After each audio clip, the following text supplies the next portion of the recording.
friends, welcome to our channel.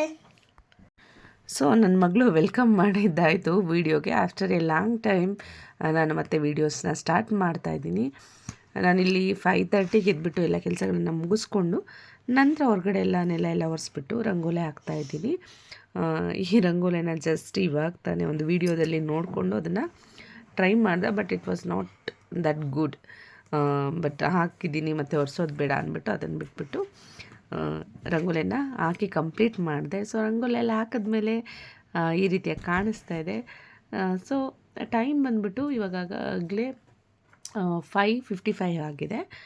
5:55 ಆಗಿದೆ. ಇನ್ನು ನಾನು ಆ್ಯಕ್ಚುಲಿ 6:15 ಅಷ್ಟೊತ್ತಿಗೆ ವಾಕಿಂಗ್ ಹೋಗಬೇಕು. ಅಷ್ಟರೊಳಗಡೆ ಕಸ ಗುಡಿಸಿನೆಲ್ಲ ಒರೆಸ್ಬಿಟ್ಟು ಹೋಗೋಣ ಅಂತ ಪ್ಲ್ಯಾನ್ ಮಾಡ್ಕೊಂಡಿದ್ದೀನಿ. ಆ್ಯಂಡ್ ಯೂನಿಫಾರ್ಮ್ ಕೂಡ ನಾನು ಯಾರ್ದು ರೆಡಿ ಮಾಡ್ಕೊಂಡಿಲ್ಲ, ನಂದು ರೆಡಿ ಮಾಡಿಲ್ಲ ಆ್ಯಂಡ್ ನನ್ನ ಮಗಳದು ಕೂಡ ರೆಡಿ ಮಾಡಿಲ್ಲ.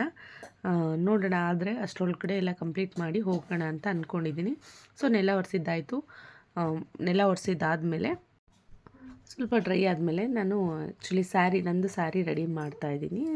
ಆ್ಯಕ್ಚುಲಿ ನಾನು ಈಗೇ ಫಸ್ಟೇ ಪಿನ್ ಮಾಡಿ ಇಟ್ಕೊಳ್ತೀನಿ ಮೆಷರ್ಮೆಂಟ್ ತೊಗೊಂಡು.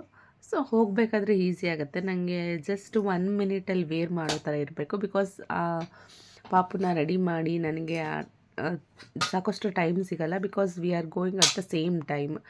ಒಂದು 5-10 ಮಿನಿಟ್ಸ್ ಡಿಫ್ರೆನ್ಸಲ್ಲಿ ಹೋಗ್ತಾ ಇರ್ತೀವಿ. ಸೊ ಅದಕ್ಕೋಸ್ಕರ ಇವಾಗಲೇ ಎಲ್ಲ ರೆಡಿ ಮಾಡಿಕೊಂಡು ನಾನು ಹೊರಡ್ತಾ ಇದ್ದೀನಿ. ಸೊ ಎಲ್ಲ ಪ್ಲೇಟಿಂಗ್ ಎಲ್ಲ ಎಷ್ಟೆಷ್ಟು ಮೆಷರ್ಮೆಂಟಿಗೆ ನಾನು ಬೇಕು ಅನ್ನೋದನ್ನೆಲ್ಲ ಫಸ್ಟೇ ನಾನು ಪಿನ್ ಮಾಡಿ ಇಟ್ಕೊಂಡಿದ್ದೀನಿ. ಅದಾದಮೇಲೆ ಸೊ ಟೈಮ್ ಜಾಸ್ತಿ ಆಗಿಬಿಟ್ಟಿತ್ತು. ಅದಕ್ಕೋಸ್ಕರ ಅದನ್ನು ಫೋಲ್ಡ್ ಮಾಡಿಟ್ಬಿಟ್ಟು ನನ್ನ ವಾಕಿಂಗ್ ಡ್ರೆಸ್ನ ನಾನು ನಾರ್ಮಲ್ ಏನಿರುತ್ತೆ ಅದನ್ನು ಹಾಕ್ಕೊಂಡು ಡ್ರೆಸ್ ಚೇಂಜ್ ಮಾಡಿಕೊಂಡು ವಾಕಿಂಗ್ ಹೋಗ್ತಾ ಇದ್ದೀನಿ. ಸೊ ವಾಕಿಂಗ್ ಹೋಗೋಷ್ಟೊತ್ತಿಗೆ ಟೈಮ್ ಆಗಲೇ 8:25 ಆಗಿತ್ತು. ಸೊ ಪಾರ್ಕ್ ಹತ್ರ ಬಂದು ಗಾಡಿ ಪಾರ್ಕ್ ಮಾಡಿ ವಾಕಿಂಗ್ ಹೋದೆ. ಗೊತ್ತಿರ್ಬೋದು ಎಲ್ರಿಗೂ JP ಪಾರ್ಕ್ ನಮ್ಮ ಮನೆಗೆ ಹತ್ರ ಆಗುವಂಥ ಪಾರ್ಕು. ಸೊ ಜಸ್ಟ್ ಒಂದು ವೆಹಿಕಲಲ್ಲಿ ಬಂದರೆ 3 to 4 ಮಿನಿಟ್ಸ್ ತಗೊಳುತ್ತೆ. ಸೊ ಒಂದು ದೊಡ್ಡ ರೌಂಡು ವಾಕಿಂಗ್ನ ಮಾಡಿಕೊಂಡು ಬಿಗ್ ರೌಂಡ್ ಏನಿದೆ ಅದನ್ನು ನನಗೆ ಆ್ಯಕ್ಚುಲಿ 20 ಮಿನಿಟ್ಸ್ ಬೇಕಾಗುತ್ತೆ. ಅದನ್ನು ಕಂಪ್ಲೀಟ್ ಮಾಡಿಕೊಂಡು ಹೇಳ್ದೆಲ್ಲ ಪುಳಿಯೋಗರೆ ಮಾಡಬೇಕು ಅಂತ ಪ್ಲ್ಯಾನ್ ಇದೆ ಅಂದ್ಬಿಟ್ಟು ಅಲ್ಲೇ ಇರೋವಂಥ ನಂದಿನಿ ಪಾರ್ಲರ್ ಅಲ್ಲಿಂದ ಪುಳಿಯೋಗರೆ ಪ್ಯಾಕ್ ತೊಗೊಂಡು ಜೊತೆಗೆ ಒಂದು 1/2 ಲೀಟರ್ ಗುಡ್ ಲೈಫ್ ಮಿಲ್ಕ್ ತೊಗೊಂಡು ಮನೆಗೆ ಬಂದೆ. ಮನೆಗೆ ಬರೋ ಅಷ್ಟಾಗಲೇ ಟೈಮು 7 o'clock ಆಗಿತ್ತು. ಸೊ ಆಲ್ಮೋಸ್ಟ್ 30-35 ಮಿನಿಟ್ಸ್ ಅಷ್ಟು ನಾನು ತೊಗೊಂಡೆ. ಅದಾದಮೇಲೆ ಸ್ವಲ್ಪ ವಾಟರ್ನ ಬಿಸಿ ಮಾಡಿಕೊಂಡು ಗ್ರೀನ್ ಟೀ ಮಾಡಿಕೊಂಡೆ. ಸೊ ಗ್ರೀನ್ ಟೀ ಮಾಡಿಕೊಂಡು ಕುಡಿದ್ಬಿಟ್ಟು ಈ ಕಡೆ ರೈಸಿಗೂ ಕೂಡ ನಾನು ಇಟ್ಟಿದ್ದೀನಿ. ರೈಸಿಗೆ ಆ ಕಡೆ ಇಟ್ಬಿಟ್ಟು ಪಾಪುದೇನಿದೆ ಯೂನಿಫಾರ್ಮು ಅದನ್ನು ಐರನ್ ಮಾಡಿರಲಿಲ್ಲ. ಸೊ ಅದನ್ನು ಕೂಡ ಐರನ್ ಮಾಡಿ ರೆಡಿ ಮಾಡ್ತಾಯಿದ್ದೀನಿ. ಪ್ರತಿ ಸಂಡೇ ಈವ್ನಿಂಗ್ ಅಥವಾ ನೈಟ್ ಎಲ್ಲದನ್ನೂ ರೆಡಿ ಮಾಡಿ ಇಡ್ತೀನಿ ಆಲ್ಮೋಸ್ಟ್. ನಿನ್ನೆ ನಾನು ಹೇಳಿದಾಗೆ ತುಂಬ ಲೇಟ್ ಆಗಿಬಿಟ್ಟಿತ್ತು. ನಾವು ಮನೆ ರೀಚ್ ಆಗೋಷ್ಟೊತ್ತಿಗೆ 10:30 ಆಗಿತ್ತು. ಸೊ ಊಟ ಮಾಡಿ ಮಲಗಿದ್ವಿ. ಆ್ಯಂಡ್ ತ್ರಿಷಾದು ಹೋಮ್ವರ್ಕ್ ಕೂಡ ಪೆಂಡಿಂಗ್ ಇತ್ತು. ಸೊ ಅದನ್ನು ಕೂಡ ನಾನು ಚೆಕ್ ಮಾಡಿ ಇವಾಗ ಹೋಮ್ವರ್ಕ್ ಮಾಡಿಸ್ಬೇಕು, ಅವಳನ್ನು ಬೇಗ ಎದ್ದೇಳಿಸ್ಬೇಕು. ನೋಡೋಣ, ಇದೆಲ್ಲ ಯೂನಿಫಾರ್ಮ್ ಎಲ್ಲ ರೆಡಿ ಮಾಡಿಬಿಟ್ಟು ಅವಳದು ಲಂಚ್ ಬ್ಯಾಗಿಗೆ ನ್ಯಾಪ್ಕಿನ್ನು ಮತ್ತು ವಾಟರ್ ಬಾಟಲೆಲ್ಲ ರೆಡಿ ಮಾಡಿ ಇಡ್ತೀನಿ. ಸೊ ಅದಾದಮೇಲೆ ಅವಳದು ಹೋಮ್ವರ್ಕ್ ಮಾಡೋಕ್ಕೆ ಎದ್ದೇಳಿಸೋಣ. ಸೊ ಇದೆ ಐರನ್ ಎಲ್ಲ ಮಾಡಿ ಇಟ್ಟಿದ್ದೀನಿ. ಸ್ಯಾರಿ ಐರನ್ ಏನು ಮಾಡೋ ಆ ಥರ ಇಲ್ಲ.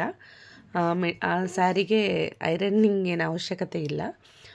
ಸೊ ಅನ್ನ ಕೂಡ ರೆಡಿ ಆಯಿತು. ಇದು ಡೈಲಿ ನಮಗಿದ್ದಿದ್ದೇ ಕೆಲಸ.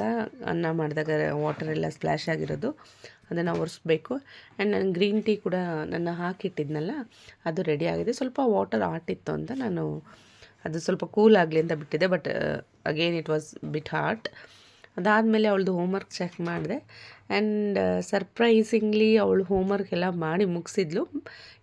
ಮ್ಯಾಥ್ಸ್ ಏನಿತ್ತು ಅದನ್ನು ಪೆಂಡಿಂಗ್ ಇತ್ತು. ಮೇ ಬಿ ನಾನು ಮಲಗಿದ ಮೇಲೆ ಅವ್ರ ಪಪ್ಪನ ಹೆಲ್ಪ್ ತೊಗೊಂಡು ಮಾಡಿರ್ತಾಳೆ. ಸೊ ಖುಷಿಯಾಯಿತು. ಅವಳನ್ನು ಎದ್ದೇಳಿಸಿಲ್ಲ. ಸೊ ಲೇಟಾಗಿ ಎದ್ದೇಳಿಸಿದ್ರೆ ಆಯಿತು ಅಂದ್ಬಿಟ್ಟು ನಾನಿಲ್ಲಿ ಪುಳಿಯೋಗರೆ ಮಾಡೋದಕ್ಕೆ ರೆಡಿ ಮಾಡ್ತಾಯಿದ್ದೀನಿ. ಸೊ ಬೇರೆ ತಿಂಡಿಗಳಾದರೆ ತುಂಬ ಟೈಮ್ ಕನ್ಸ್ಯೂಮ್ ಆಗುತ್ತೆ. ಇವಾಗ ಏನು ಯೂನಿಫಾರ್ಮ್ ರೆಡಿ ಮಾಡೋದಕ್ಕೆ ಅದಕ್ಕೆಲ್ಲ ಏನು ಎಕ್ಸ್ಟ್ರಾ ಟೈಮ್ಸ್ ತೊಗೊಂಡಿದ್ದೀನಿ, ಅದೆಲ್ಲ ತಿಂಡಿ ಮಾಡೋದಕ್ಕೆ ನಾನು ಟೈಮ್ ಕೊಡಬೇಕಾಗುತ್ತೆ. ಸೊ ಅದಕ್ಕೋಸ್ಕರನೇ ನಾನು ಮುಂಚೆನೇ ಯೂನಿಫಾರ್ಮ್ ಎಲ್ಲ ರೆಡಿ ಮಾಡಿ ಇಟ್ಕೊಳ್ತೀನಿ. ಆ್ಯಂಡ್ ಅವಳಿಗೆ ಯೂಶ್ವಲಿ ಫ್ರೂಟ್ಸು ಮತ್ತು ಅದ್ರ ಜೊತೆಗೆ ಸ್ವಲ್ಪ ತಿಂಡಿ ಕೊಟ್ಟು ಕಳಿಸ್ತಾ ಇರ್ತೀನಿ. ಏನು ಬ್ರೇಕ್ಫಾಸ್ಟ್ ಮಾಡಿರ್ತೀನಿ ಅದನ್ನು ಕೊಡ್ತೀನಿ. ಇವಾಗ ಯಾವುದೇ ಫ್ರೂಟ್ಸ್ ಇಲ್ಲ, ಬಟ್ ಒಂದು ಸ್ವಲ್ಪ ಬನಾನಾ ಇದೆ, ಅದನ್ನೇ ಕೊಡೋಣ ಅಂತ ಅಂದ್ಕೊಂಡಿದ್ದೀನಿ. ನೋಡೋಣ, ಅದ್ರ ಜೊತೆಗೆ ಏನಾದರೂ ಮಾಡಬೇಕು ಅಂತ ಪ್ಲ್ಯಾನ್ ಇದೆ. ಆದರೆ ಟೈಮ್ ಆದರೆ ಮಾಡೋಣ ಅಂತ. ಸೊ ಟೈಮ್ ಚೆಕ್ ಮಾಡಿದ್ರೆ ಸ್ವಲ್ಪ ಟೈಮ್ ಇದ್ದಿದ್ದರಿಂದ ಅವಳಿಗೆ ಪನ್ನೀರ್ದು ಸ್ವಲ್ಪ ಫ್ರೈ ಮಾಡಿ ಕೊಡ್ತಾಯಿದ್ದೀನಿ. ಹೊಸ್ದಾಗಿ ಟ್ರೈ ಮಾಡ್ತಾಯಿದ್ದೀನಿ. ಬಟ್ ಅವಳಿಗೆ ಇಷ್ಟ ಆಗುತ್ತೋ ಇಲ್ವೋ ನನಗೂ ಗೊತ್ತಿಲ್ಲ, ತಿಂತಾಳೋ ಇಲ್ವೋ. ನಾನು ನೆಕ್ಸ್ಟ್ ವಿಡಿಯೋದಲ್ಲಿ ತಿಂದಿದ್ದಳೋ ಇಲ್ವೋ ಅಂತಲೂ ನಿಮಗೆ ಇನ್ಫಾರ್ಮ್ ಮಾಡ್ತೀನಿ. ಸೊ ಏನಿಲ್ಲ, ಪನ್ನೀರ್ನ ಕ್ಯೂಬ್ಸಾಗಿ ಕಟ್ ಮಾಡಿಕೊಂಡು ಅದಕ್ಕೆ ಜಸ್ಟ್ ಕಾರ್ನ್ಫ್ಲೋರು, ಸಾಲ್ಟು ಮತ್ತು ಚಿಲ್ಲಿ ಪೌಡರು ಜೊತೆಗೆ ಸ್ವಲ್ಪ ಕಬಾಬ್ ಪೌಡರ್ನ ಆ್ಯಡ್ ಮಾಡಿದ್ದೀನಿ. ಆ್ಯಡ್ ಮಾಡಿಬಿಟ್ಟು ಫ್ರೈ ಮಾಡಿ ಸ್ವಲ್ಪ ಕ್ರಿಸ್ಪಿಯಾಗಿ ಬರೋ ಥರನೇ ನಾನು ಫ್ರೈ ಮಾಡಿದ್ದೀನಿ. ಒನ್ ಟೈಮ್ ಫ್ರೈ ಮಾಡಿ ಎತ್ತಿಟ್ಕೊಂಡು ಅಗೇನ್ ಸ್ವಲ್ಪ ಫ್ಲೋರಲ್ಲಿ ಡಿಪ್ ಮಾಡಿ ಮತ್ತೆ ಫ್ರೈ ಮಾಡಿದ್ದೀನಿ. ಸೊ ಆವಾಗ ಸ್ವಲ್ಪ ಜಾಸ್ತಿನೇ ಕ್ರಿಸ್ಪಿ ಆಯಿತು. ಸೊ ಅದಾದಮೇಲೆ ನಾನು ಅವಳ ಲಂಚ್ ಬಾಕ್ಸ್ಗೆ ಬನಾನಾ ಕಟ್ ಮಾಡಿಟ್ಟಿದ್ದೀನಿ ಆ್ಯಂಡ್ ಫ್ರೈ ಮಾಡಿರೋವಂಥ ಪನ್ನೀರ್, ಅದ್ರ ಜೊತೆಗೆ ಸ್ವಲ್ಪ ಪುಳಿಯೋಗರೆ ಹಾಕ್ಬಿಟ್ಟು ಅವಳದು ಲಂಚ್ ಬ್ಯಾಗ್ ರೆಡಿ ಮಾಡಿದೆ. ಸ್ಕೂಲ್ ಬ್ಯಾಗ್ ಎಲ್ಲದನ್ನೂ ರೆಡಿ ಮಾಡಾದಮೇಲೆ ನಾನು ಸ್ನಾನ ಮಾಡಿಕೊಂಡು ದೇವ್ರಿಗೆ ದೀಪ ಹಚ್ಬಿಟ್ಟು ನೆಕ್ಸ್ಟು ಅದಾದ ಮಧ್ಯದಲ್ಲೇ ಅವಳನ್ನು ಎದ್ದೊಳಿಸ್ತಾ ಇದ್ದೀನಿ. ತ್ರಿಷಾ ಎದ್ದೋ ಅಂತ, ಬಿಕಾಸ್ ಆಗಲೇ 8:05 ಆಗಿತ್ತು ಟೈಮು. 8:30ಗೆ ನಾನು ಅವಳನ್ನು ಮನೆಯಿಂದ ಹೊರಗಡೆ ಕಳಿಸ್ಬೇಕು ಸ್ಕೂಲ್ಗೆ, ಬಿಕಾಸ್ ತುಂಬ ಲೇಟ್ ಆದರೆ ಇದಾಗತ್ತೆ. ಸೊ ಅದಕ್ಕೋಸ್ಕರನೇ ಎದ್ದೋಳು ಅಂತ ಹೇಳ್ತಾನೇ ಇದ್ದೀನಿ. ಬಟ್ ನಾನು ಹೋಗಿ ಅವಳನ್ನು ಎದ್ದೊಳಿಸ್ಕೊಳ್ಳೇಬೇಕು, ಅವಳಾಗಿ ಯಾವತ್ತೂ ಎದ್ದು ಬರಲ್ಲ. ಸೊ ಪೂಜೆ ಎಲ್ಲ ಮುಗಿಸಿದ ಮೇಲೆ ಅವಳನ್ನು ಎದ್ಬಿಟ್ಟು ಅವಳಿಗೆಲ್ಲ ರೆಡಿ ಮಾಡಿ ಕಳಿಸಿ. ಸೊ ಈ ರೀತಿಯಾಗಿ ನಾನು ಟೈಮ್ನ ಮ್ಯಾನೇಜ್ ಮಾಡ್ಕೊಳ್ತೀನಿ ಮಾರ್ನಿಂಗು. ಡಿಪೆಂಡ್ಸ್, ಒಂದೊಂದು ದಿನ ಒಂದೊಂದು ಕೆಲಸಗಳು ಸ್ಕಿಪ್ ಆಗ್ಬೋದು. ಪೂಜೆ ಯೂಶ್ವಲಿ ಒಂದೊಂದು ದಿನ ಮಾಡ್ತೀನಿ, ಒಂದೊಂದು ದಿನ ಮಾಡಲ್ಲ, ಟೈಮ್ ಇದ್ದರೆ ಮಾಡ್ತೀನಿ. ಸೊ ಇದಾಗಿತ್ತು ನನ್ನ ಇವತ್ತಿನ ಲಾಗ್. Thanks for